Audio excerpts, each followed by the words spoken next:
Hey guys, welcome back. We are on day 8 of our 4-week meditation challenge. Today we're coming back to the basic breath meditation. And there were some questions I got, but I'm going to answer them at the end. So for those of you who don't want to hear all the questions that were asked, you can just get straight into your meditation. So again, we're going to go straight to the breathing into the belly. Remember, take deep breaths, as deep as you can.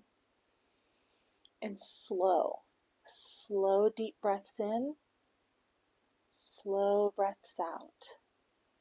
Okay?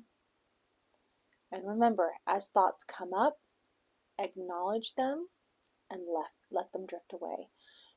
Don't beat yourself up for not being able to stay focused. Don't put any expectations on yourself with this, okay?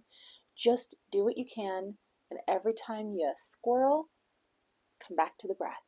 Just remind yourself. You may wind up getting 5 breaths in, 3 breaths in, 1 breath at a time that you're focusing on your breath. And then you may squirrel, and it may be a few minutes, and suddenly you realize that you're drifting off thinking about whatever.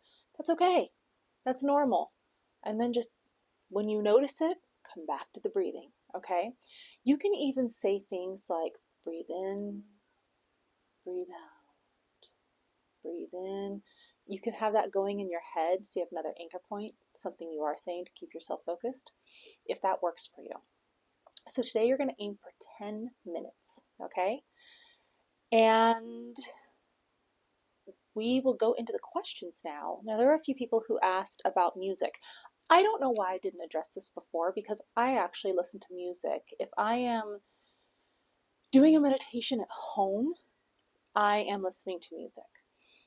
Make sure it is an instrumental piece that calms you and takes you deeper into your meditation and not takes you out of it. So even if it's an instrumental, if it's Enter Sandman, it's probably not going to put you into the state you want to be in. Or if it's an instrumental but it's a dance piece, it's not going to put you in the zone. You don't want lyrics or anything, because next thing you know, you're having a dance party and rocking out, and that's not what you're aiming for this.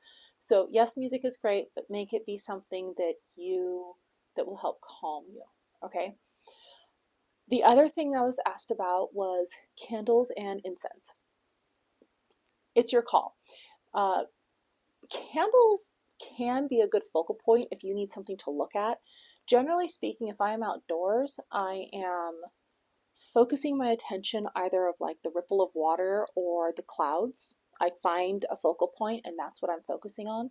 If I am indoors, I usually close my eyes, as long as I'm not going to fall asleep. If I'm really, really tired, I may have to keep my eyes open. But otherwise, I close my eyes and I focus more of what's going on inside of me. But if you are someone who needs to keep your eyes open and you need a focal point, go for it. A candle can work great. Something about fire just draws us in anyways. Just be careful. Obviously, don't be totally unobservant when you have an open flame going. Incense, I don't generally have incense going. My husband doesn't really like a lot of strong fragrances anyway, so I don't tend to keep those things around. But it's another thing some people use. They use the smoke trails as another thing, like the candle, that they're focusing on. If you need a visual thing, there is nothing wrong with that. I think honestly, there are so many different ways to meditate. And really, the main focus on it is what works for you and getting quiet time. I think sometimes maybe we put a little too much pressure on ourselves of what meditation is supposed to be. So maybe instead of even thinking about it as meditation, just think of it as quiet time. Less pressure, and that way you at least get it in. So just another thought. So I hope those answered your questions. If you have any more, let me know.